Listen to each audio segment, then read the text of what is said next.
Hello and welcome all of you. So let's start with our daily analysis of the Hindu newspaper dated 24th of March. So on the first page there are few news which we are going to discuss. So what the title of the first news says,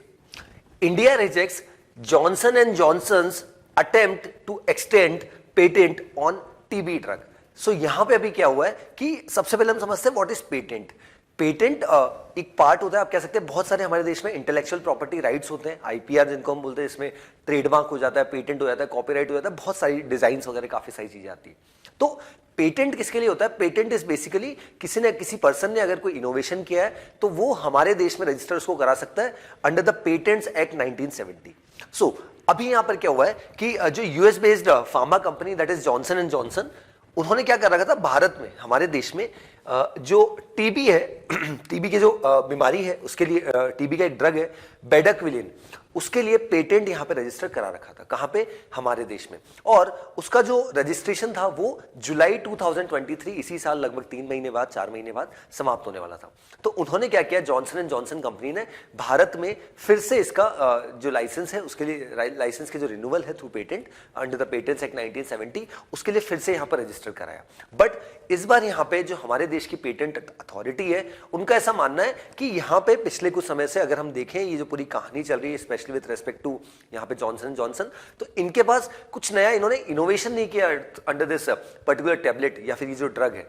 इसमें basically जो sugar component है और इसमें जो derivatives है उसका पूरा एक मिक्सचर है और that does not comes under the term patent. Right. So अब यहां पे जैसे ये हुआ है तो अब यहां पे now this is an opportunity for even other drug companies as well कि वो भी इससे रिलेटेड ड्रग यहां पे मैन्युफैक्चर कर सकते हैं सो दैट मार्केट में मोनोपोली यहां पर जो क्रिएट हो चुकी है विद रिस्पेक्ट टू टीबी वो खत्म हो.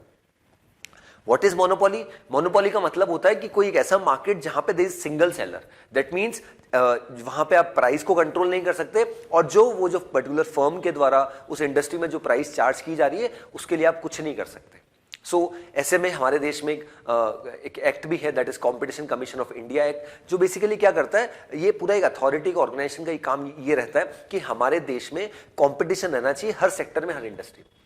अगर ऐसा नहीं होगा तो इसका स्पेशली इंपैक्ट यहां पर क्या होगा कि लोगों के पास या एंड कंज्यूमर के पास क्या होगा, चॉइसेस नहीं रहेगी, ऑप्शंस नहीं रहेंगे और इवन इसका कहीं ना कहीं डायरेक्ट इनडायरेक्ट फायदा यहां पर जो है जो कंपनीज जो प्राइवेट एंटिटीज है वो यहां पर इसका फायदा अनड्यू एडवांटेज यहां पर लेंगे. सो नाउ अब यहां पे the ball lies in the hands of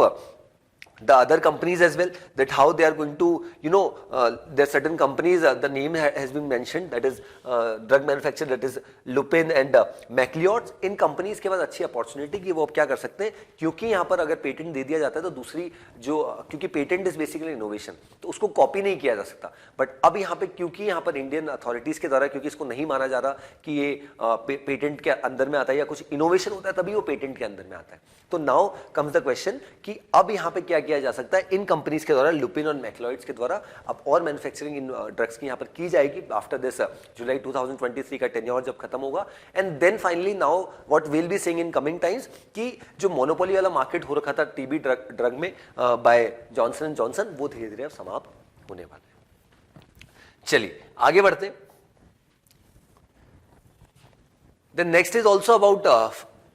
Covid. Then what the title of the news says, COVID-19 vaccine precautionary dose uptake stands at 27%. So जब से हमने हमारे देश में कोविड का पूरा देखा कि जिस तरीके से अल्फा वेरिएंट आया, देन डेल्टा वेरिएंट आया, देन पिछले साल हमने जनवरी मंथ में देखा था 2022 में ओमिक्रॉन वेरिएंट आया और उसी के ही सब लीनिएजेस अभी हमें कंटिन्यूस बेसिस पे देखने को मिल रहे हैं. सो अब यहाँ पे बेसिकली हमारे यहाँ पे हमारे देश में वैक्सीनेशन का ड्राइव जो है बहुत शानदार तरीके से चला और more than 220 crore doses vaccine doses यहाँ पर लगे. बट यहाँ पे अगर हम पिछले इसके पहले अगर देखें जो फर्स्ट डोज था, सेकंड डोज था, जो 2 डोजेज यहाँ पे लगे उसमें जो है ओवरऑल इनटेक या जिन लोगों ने यहाँ पर हमारे देश में डोजेज लिया उसका परसेंटेज बहुत अधिक था, मोर देन 95%. विज अगर हम कंपेयर करते हैं आज की स्थिति यहाँ पे कि जो स्थिति यहाँ पर प्रिकॉशनरी डोज जिसको बूस्टर डोज कहा जाता है हमारे देश में, यहाँ थर्ड डोज जिसको बोला जा रहा है, तो उसमें यहाँ पर देखा जा रहा है कि बहुत कम लोग हैं जो यहाँ पर प्रिकॉशनरी डोज ले रहे हैं. यहाँ पे एक डेटा भी आया जिसने बताया कि 27% ही लोगों ने यहाँ पर अभी तक क्या किया है, यहाँ पर अभी हमारे देश में प्रिकॉशनरी डोज यहाँ पर लिया है. अब ऐसे में पिछले कुछ समय से हम देख रहे हैं कंटिन्यूस बेसिस पे क्या हो रहा है कि कोविड के केसेस यहाँ पे बढ़ रहे हैं। स्पेशली कुछ स्टेट्स की यहाँ पे पर्टिकुलर न्यूज में बात की गई, जैसे गुजरात हो गया, महाराष्ट्र हो गया, हिमाचल प्रदेश, दिल्ली, तमिलनाडु, केरला। पिछले कुछ समय से अगर हम देखें तो काफी केसेस यहाँ पे बढ़ते जा रहे हैं। और ऐसे में यहाँ पर कल ही हमने हमारे न्यूज़पेपर एनालिसिस में डिस्कस भी किया था कि हमारे ऑनरेबल प्राइम मिनिस्टर ने एक रिव्यू मीटिंग भी ली, जहाँ पे कोविड-19 टास्क फोर्स के, नीति आयोग के काफ़ी अलग अलग सीनियर मेंबर ऑफिशियल्स थे, हेल्थ मिनिस्ट्रीज के, और एक जायजा लिया कि पूरे देश में हमारी सिचुएशन क्या है, कि इन terms of vaccination, in terms of oxygen supply, in terms of beds, कि ऐसे में अगर हमारे देश में फिर से कोविड की सिचुएशन आती है, क्योंकि पिछले कुछ समय से फिर से केसेस बढ़ने लग गए हैं कुछ स्टेट्स में, तो ऐसे में हमारी क्या कहीं ना कहीं तैयारी है, उसको देखते हुए यहाँ पे हमारे ऑनरेबल प्राइम मिनिस्टर ने मीटिंग भी ली थी। अब यहाँ पे क्या हो चुका है कि अब काफी सारे स्टेट्स को, यूनियन टेरिटरीज को इसके लिए बोला जा रहा है कि आप आपके रिस्पेक्टिव स्टेट्स और यूनियन टेरिटरीज में जो वैक्सीनेशन है उस पर यहाँ पर जोर देने की आवश्यकता है। रीजन बीइंग कि जो ओमिक्रॉन वेरिएंट हमने देखा था उसके बहुत सारे सब लीनिएजेस है, मोर देन 100 सब लीनिएजेस हमने देखे थे, और इसी वजह से कल हमने देखा भी था कि हमारे ऑनरेबल प्राइम मिनिस्टर ने बोला था कि हमें यहाँ पर जीनोम सीक्वेंसिंग पे ध्यान देना है।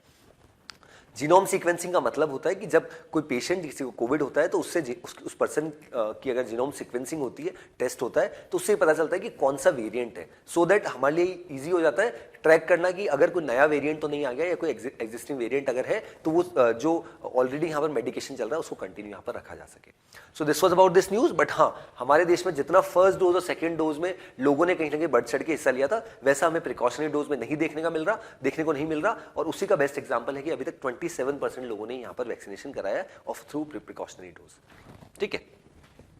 चलो आगे बढ़ते हैं। This is the city part, this we can skip.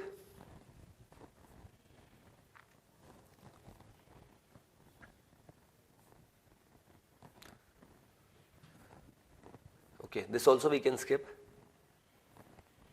चलिए, so now we have come down directly to the editorial part. So today we'll be discussing 2 editorials and 1 opinion. So first editorial में हम बात करने वाले हैं about climate change, जो आज के समय में सबसे बड़ी समस्या है और जिसकी वजह से हम देख रहे हैं कि काफी सारे कंट्रीज के द्वारा, काफी सारे ऑर्गेनाइजेशंस के द्वारा बहुत सारे यहाँ पर मेजर्स लिए जा रहे हैं। So what the title of the editorial says, a climate change survival guide to act on. So यहाँ पर रिसेंटली अभी पिछले हफ्ते यहाँ पर क्या हुआ है, आईपीसीसी, दैट मीन्स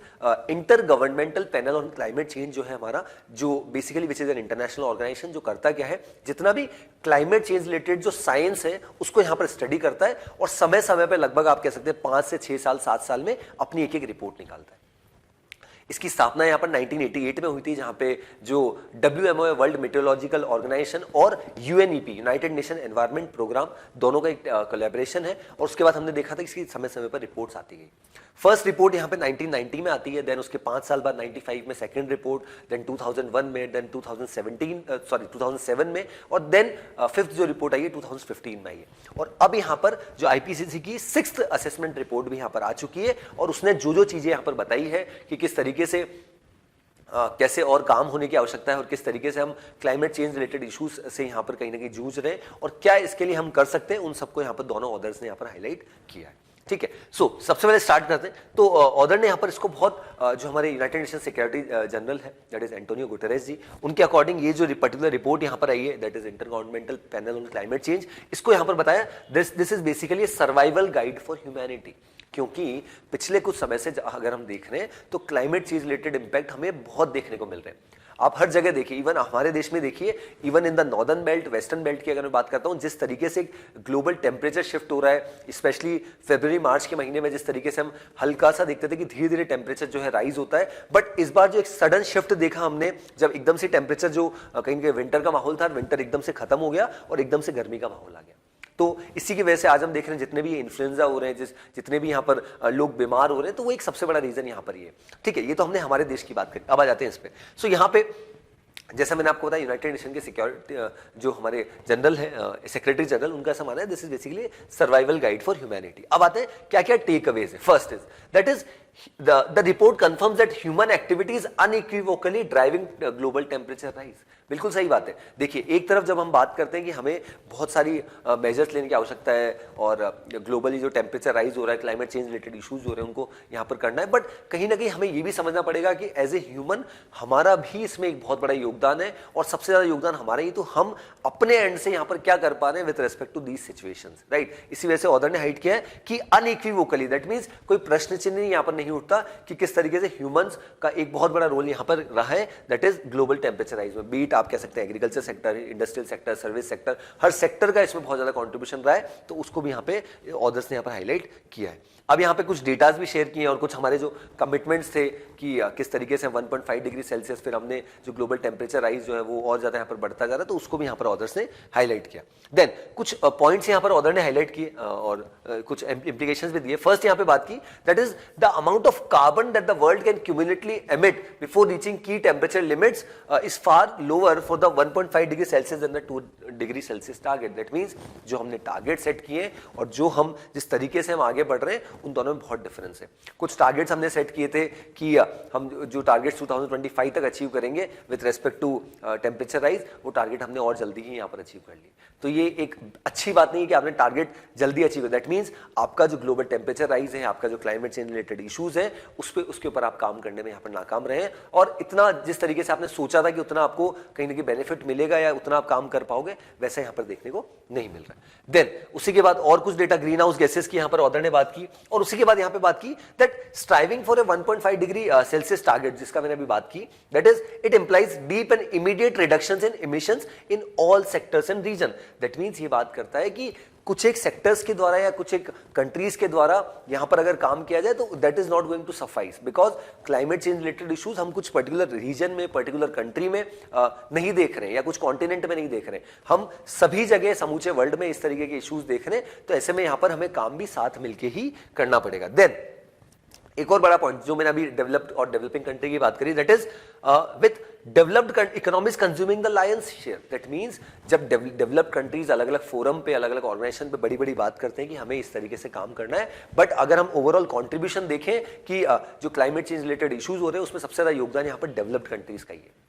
अब अगर डेवलप्ड कंट्रीज का योगदान है तो उनके द्वारा क्या किया जाना चाहिए कि डेवलपिंग कंट्रीज को काफी मात्रा में फंड्स दिया जाना चाहिए सो दैट वो भी इस रिलेटेड अपने देश में काम कर सके, बट ऐसा नहीं किया जा रहा। इसका बेस्ट एग्जांपल हमने कॉप मीटिंग्स में देखा है, कॉन्फ्रेंस ऑफ पार्टीज की जो मीटिंग होती है, United nation framework convention on climate change, उसमें देखा था कि जिस तरह क्योटो प्रोटोकॉल की अगर बात की जाए या पेरिस क्लाइमेट एग्रीमेंट 2015 की बात की जाए या COP 26 की बात की जाए जो ग्लासगो स्कॉटलैंड में हुआ था, या फिर रिसेंटली जो COP 27 हुआ था शर्म अल शेख इजिप्ट में, तो उसमें कमिटमेंट्स अगर हम हमारे देश की बात करें तो हमने भी बहुत सारे कमिटमेंट्स किए, right. India will get net zero carbon emission by 2070, तो उसी की तरफ हम काम भी कर रहे हैं। बट यहां पे बात हो रही है ऐसे कुछ देश जो डेवलपिंग कंट्रीज है, अंडर डेवलप कंट्रीज है, उनका क्या होगा, वो किस तरीके, क्योंकि उनके देश में भी तो इस तरीके के इश्यूज हो रहे हैं, तो वो कैसे इससे केटर करेंगे। उसके लिए यहाँ पर जो बड़े बड़े ऑर्गेनाइजेशंस है, जो डेवलप नेशंस है, so called develop Nations, USA, China, ये सब देश जो डेवलप नेशंस है, इनको यहाँ पर कहीं ना कहीं मदद करनी चाहिए, but are they really helping in terms of funds, ये अपने आप में बड़ा क्वेश्चन है। Then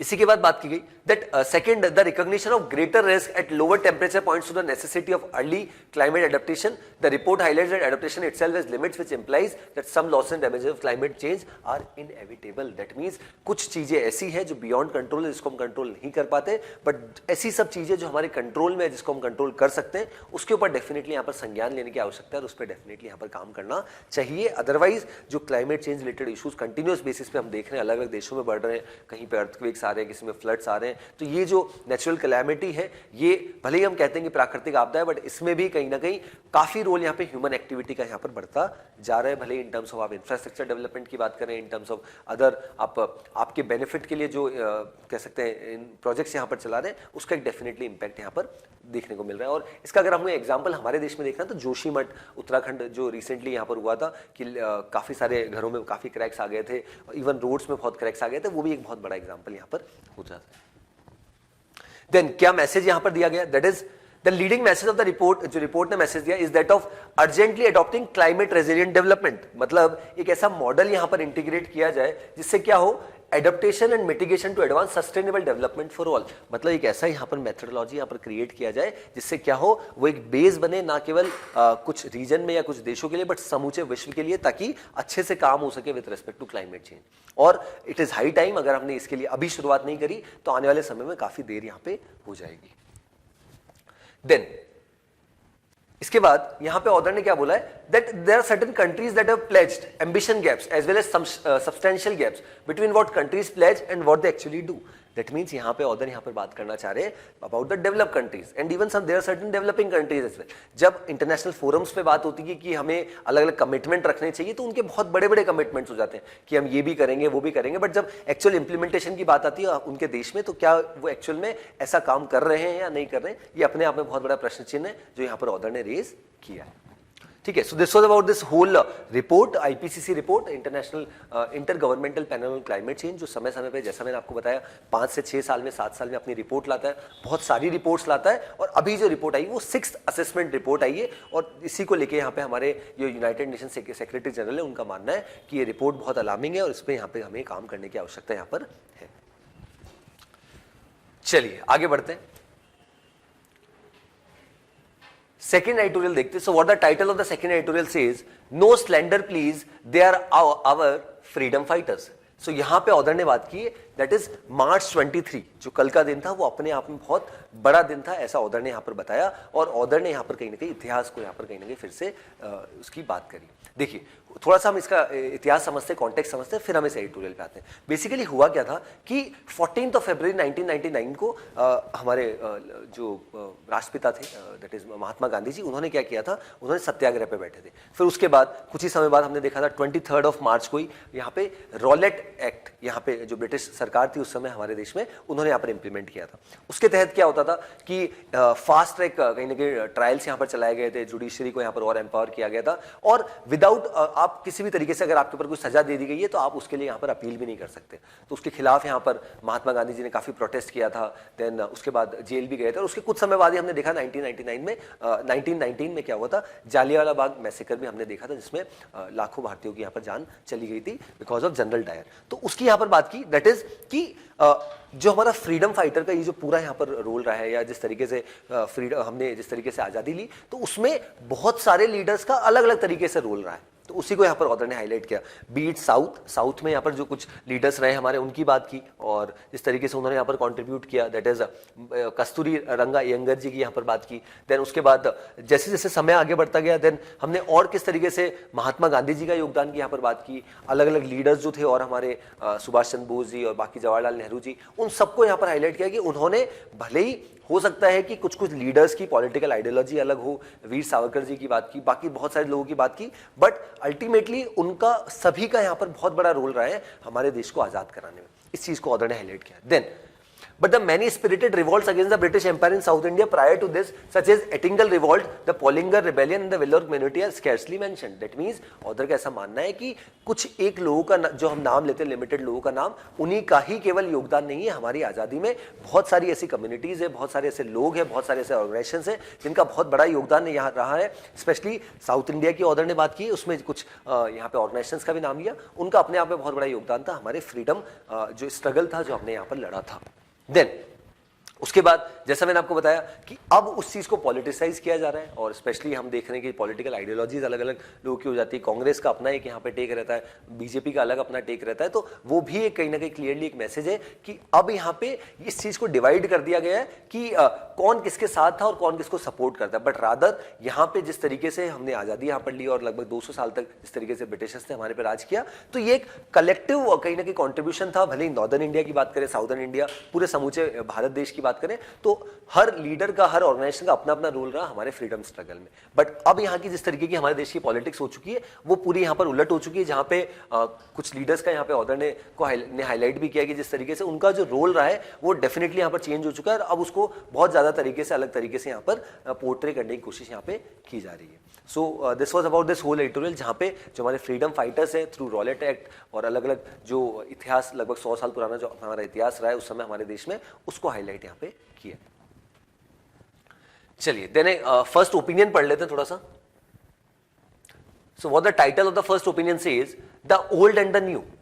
A combination of the features of the two pension schemes seems prudent. So यहाँ पे कल भी हमने हमारे न्यूज़पेपर एनालिसिस में डिस्कस किया था about the old pension scheme and the new pension scheme. Old pension scheme क्या बोलता है कि जितनी भी मतलब ओल्ड पेंशन स्कीम जो 2004 के बाद कहीं ना कहीं बंद कर दी गई थी by the late Atal Bihari Vajpayee ji सरकार के द्वारा, तो उसमें ऐसा बोला जाता है कि जो लास्ट मंथ की ड्रॉन सैलरी है उस पर्सन की जो गवर्नमेंट सर्वेंट रहा है उसको यहाँ पर उतनी पेंशन, सपोज किसी पर्सन की रिटायरमेंट के समय जो लास्ट मंथ ड्रॉन सैलरी थी वो लगभग अगर मान ली 50,000 है, तो उनकी जो जैसे उनको पेंशन मिलना स्टार्ट होगी तो हर महीने 50,000 का पेमेंट किया जाएगा, और उसके बाद अगर उनकी डेथ हो जाती है तो उनकी जो लीगल आयर है, उनकी जो वाइफ है, उनको यहाँ पर उसका आधा अमाउंट दैट मींस 25,000 दिया जाएगा एज ए पेंशन। और अब हम हमारे देश में देखते हैं कि न्यू पेंशन स्कीम को यहाँ पर लॉन्च कर दिया गया, काफ़ी सारे स्टेट्स में 2004 से इसको किया जा रहा है, बट इसी मुद्दे को बहुत ज़्यादा पॉलिटिसाइज किया जाता है। तो कुछ कमियां यहाँ पर ओल्ड पेंशन स्कीम में भी है क्योंकि इसका फाइनेंशियल बर्डन यहाँ पर बहुत आ जाता है और ये चुनावी मुद्दा है। और न्यू पेंशन स्कीम में लोगों का ऐसा मानना है कि इसमें काफ़ी सारा कॉन्ट्रीब्यूशन सरकार के द्वारा भी किया जाता है और काफ़ी सारा कॉन्ट्रीब्यूशन एम्प्लॉय के द्वारा भी किया जाता है। तो अपने आप में ये यहाँ पर ऑदर का ऐसा मानना है कि अब यहाँ पे इस पर टसल स्टार्ट हो चुका है, जहाँ पे PFRDA जो इसकी रेगुलेटरी अथॉरिटी है, pension fund regulatory development authority, और अभी बार बार जिस तरीके से यहाँ पर कुछ स्टेट्स में हम देख रहे हैं प्रोटेस्ट भी हो रहा है about this new pension scheme की हमारे यहाँ पे भी ओल्ड पेंशन स्कीम लाई जाए, और जिस तरीके से कुछ स्टेट्स ऑलरेडी जैसे Punjab is there, Himachal Pradesh is there, Chhattisgarh is there, Jharkhand is there, जो ऑलरेडी यहाँ पर ओल्ड पेंशन स्कीम को अपने रेस्पेक्टिव राज्य में यहाँ पर इंप्लीमेंट करना चाह रहा है। तो उसको भी यहाँ पर ऑदर ने हाईलाइट किया। बट यहाँ पे ऑदर का अगर क्रक्स देखें इस पूरे ओपिनियन का, तो ऑदर का मानना है कि हमें ओल्ड पेंशन स्कीम और न्यू पेंशन स्कीम इन दोनों के जो बेसिक कोर फीचर है और इन दोनों के जो एडवांटेजेस है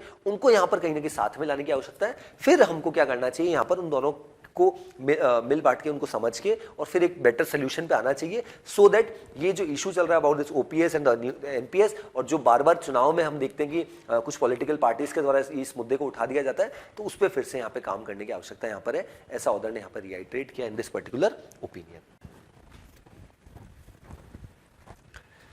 चलिए आगे बढ़ते, this we can skip. Okay, so today we'll be discussing one text and explained.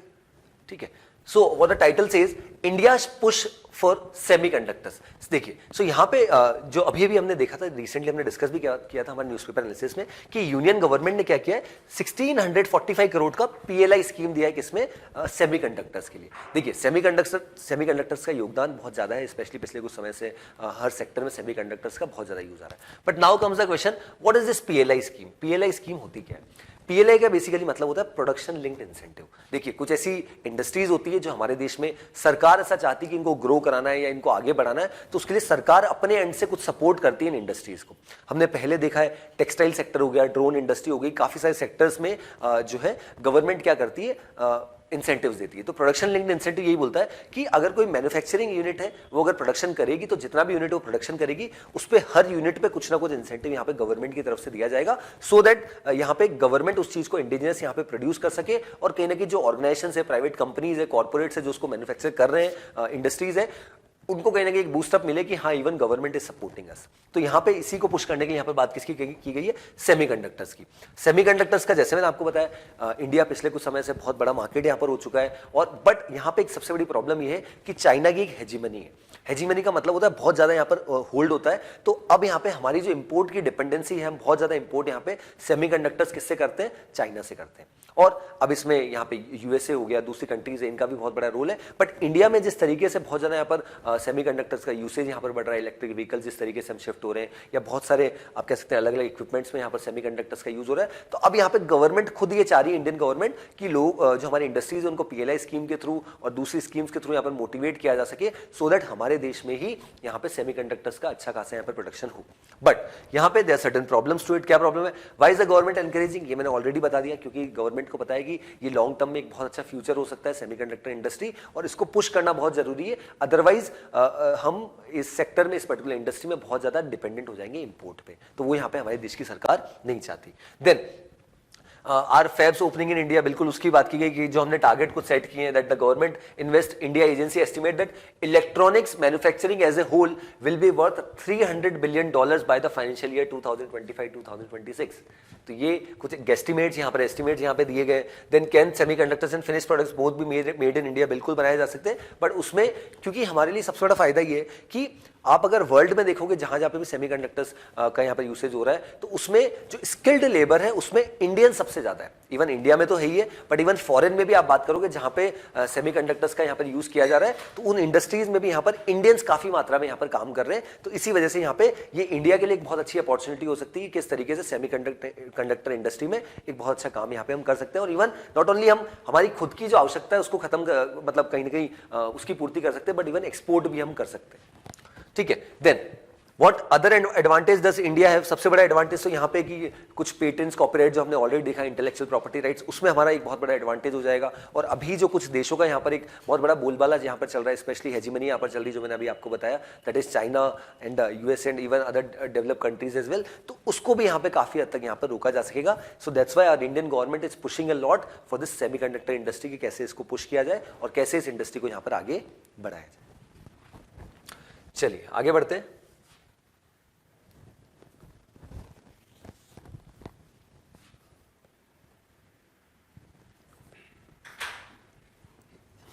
अभी रिसेंटली क्या हुआ है, कल हालांकि though this is political news, I have not highlighted this news. Basically Rahul gets 2 years jail term in defamation case. तो हालांकि ये हमारे एग्जाम पॉइंट ऑफ व्यू से इंपॉर्टेंट नहीं है, बट बेसिकली हुआ क्या है कि सूरत की एक जेल है, जिसने सूरत की कोर्ट है, सेशन कोर्ट, उन्होंने यहाँ पर जेल इम्प्रिजनमेंट यहाँ पर दिया है राहुल गांधी जी को 2 साल के लिए। रीजन बीइंग, उन्होंने 2019 का जब लोकसभा चुनाव चल रहा था, तब यहाँ पे उन्होंने कुछ कॉमेंट्स कर दिए थे, hated comments against our honourable prime minister. तो उसके बाद सूरत कॉन्स्टिट्यूएंसी के जो बीजेपी के प्रेसिडेंट हैं, उन्होंने यहाँ पर क्या किया था, नॉट सूरत डिस्ट्रिक्ट के जो बीजेपी प्रेसिडेंट है, उन्होंने यहाँ पर केस फाइल किया था डिफेमेशन का। और उसके बाद फाइनली अभी वर्डिक्ट आया है, और लगभग ये 2 साल पुराना केस है, 3 साल पुराना केस है, और अब यहाँ पे 2 साल की जेल हुई है। हालांकि इसके लिए 30 दिन का समय दिया गया है, और 10,000 रुपीज का बॉन्ड भरने के बाद उनको 30 डेज के लिए बेल पे कर दिया है। बट कांग्रेस पार्टी का हमने देखा था अलग अलग जगह काफी प्रोटेस्ट यहाँ पे, अलग अलग स्टेट्स में, अलग अलग जगहों पे काफी सारे जो स्पेशली यूथ कांग्रेस के जो लीडर्स है और कांग्रेस पार्टी के जो सीनियर लीडर्स है, बहुत ज्यादा प्रोटेस्ट यहाँ पे कल कर रहे थे। हालांकि this is not at all important from examination point of view,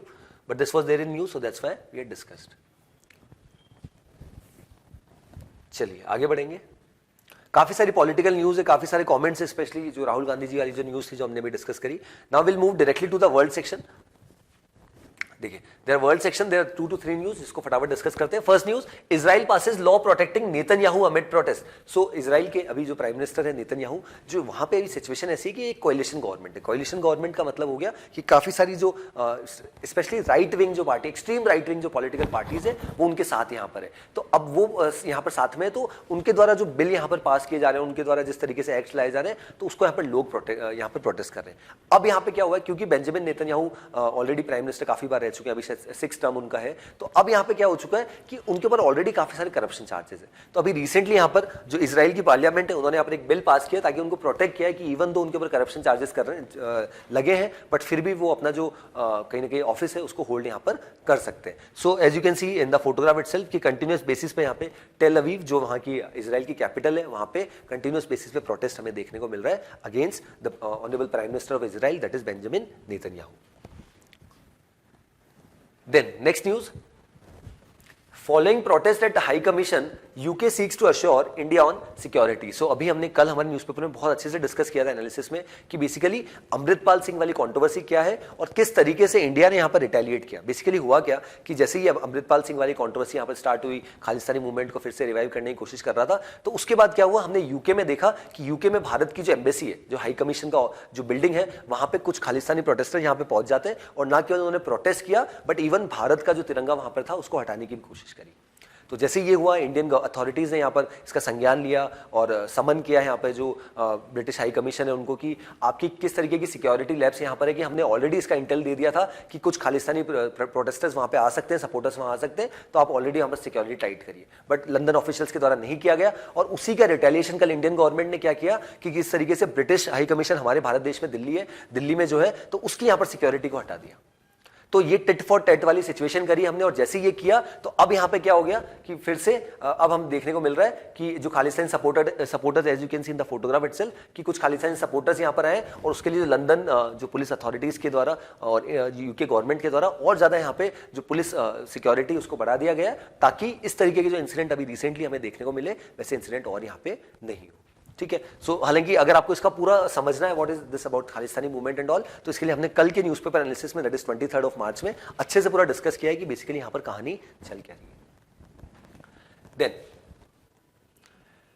mister Zelensky जो यूक्रेन के प्रेसिडेंट है, visits front line, new plan of attack in the works. तो अब यहाँ पे रशिया जिस तरीके से यूक्रेन पे अटैक कंटिन्यूस बेसिस पे कर रहा है, तो रशिया के द्वारा जो कुछ एरियाज बहुत ज्यादा अधिक मात्रा में यहाँ पे टारगेट किए जा रहे हैं, तो उन एरियाज को यहाँ पे ऑफिशियली खुद यहाँ पे विजिट किया गया बाय द यूक्रेनियन प्रेसिडेंट। तो उसको यहाँ पे हाईलाइट किया गया और किस तरीके से इनको रिटेलिएट करना है, किस तरीके से और आर्म्स एम्यूनिशन यहाँ पे यूक्रेनियन अथॉरिटीज यहाँ पर गवर्नमेंट खरीद रही है, उसको भी यहाँ पर हाईलाइट किया, और ताकि एक मोरल यहाँ पर बूस्ट किया जा सके यूक्रेनियन सोल्जर्स का, यूक्रेनियन सिविलियंस का, इसकी कोशिश यहाँ पे जेलेंस्की के द्वारा की जा रही है।